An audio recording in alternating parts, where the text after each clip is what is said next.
புதுக்கோட்டை புதிய பேருந்து நிலைய பராமரிப்பு கட்டுமான பணிகள் தாமதமாக நடைபெற்று வரும் நிலையில் தற்காலிகமாக அமைக்கப்பட்டுள்ள புதிய பேருந்து நிலையம் கழிவறை உள்ளிட்ட அடிப்படை வசதிகள் இன்றி சுகாதாரமற்ற நிலையில் காணப்படுவதால் பயணிகள் கடும் சிரமம் அடைந்து வருகின்றனர்.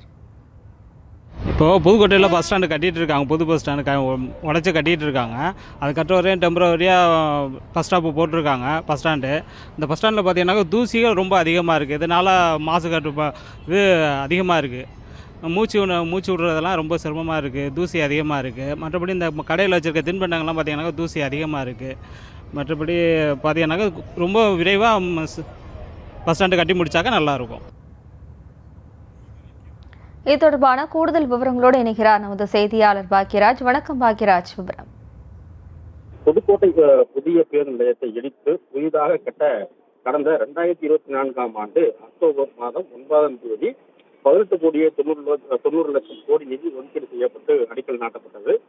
தற்போது புதிய பேருந்து நிலையம் கட்டுமான பணிகள் மந்தமாக நடைபெற்று வரும் நிலையில் தற்காலிகமாக அமைக்கப்பட்டுள்ள புதிய பேருந்து நிலையம் சுகாதாரம் இன்றியும் முறையான கழிப்பறை வசதிகள் இன்றியும் காணப்படுவதால் பொதுமக்கள் மிகுந்த அவதிக்கு உள்ளாகி வருகின்றனர். புதுக்கோட்டை புதிய பேருந்து நிலையத்திற்கு ஒவ்வொரு நாளும் மாவட்டம் முழுவதும் உள்ள பல்வேறு பகுதிகளுக்கும் பல்வேறு மாவட்டங்களுக்கும் மாநிலங்களுக்கும் பேருந்துகள் இயக்கப்பட்டு வருகிறது. நாள் ஒன்றுக்கு ஆயிரக்கணக்கான பயணிகள் வந்து செல்லக்கூடிய இந்த தற்காலிக பேருந்து நிலையத்தில் முறையான அடிப்படை வசதிகள் தரப்படவில்லை எனவும் பயணிகள் பயன்படுத்தக்கூடிய மிகவும் மோசமான நிலையில் இருப்பதாகவும் குற்றச்சாட்டு எழுந்துள்ளது. மழைக்காலத்தில் மழைநீர் முழுவதுமாக தற்காலிக பேருந்து நிலையத்தை ஆக்கிரமித்துக் கொள்கிறது. இதனால் சேரும் சௌகரியமாக காணப்படும் நிலையில் பயணிகள் மட்டும்தான் அவதி அடைந்து வருகின்றனர். மழை இல்லாத நேரத்தில் மண் தரைகள் காணப்படும் தற்காலிக பேருந்து நிலையம் பேருந்துகள் வந்து செல்லும் போது அதிக அளவில் தூசி கிளம்பி சுகாதார சீர்களை ஏற்படுத்துகிறது. இதனால் குழந்தைகள் முதியவர்கள் என பலரும் அவதிக்கு உள்ளாகும் சூழல் ஏற்பட்டுள்ளது.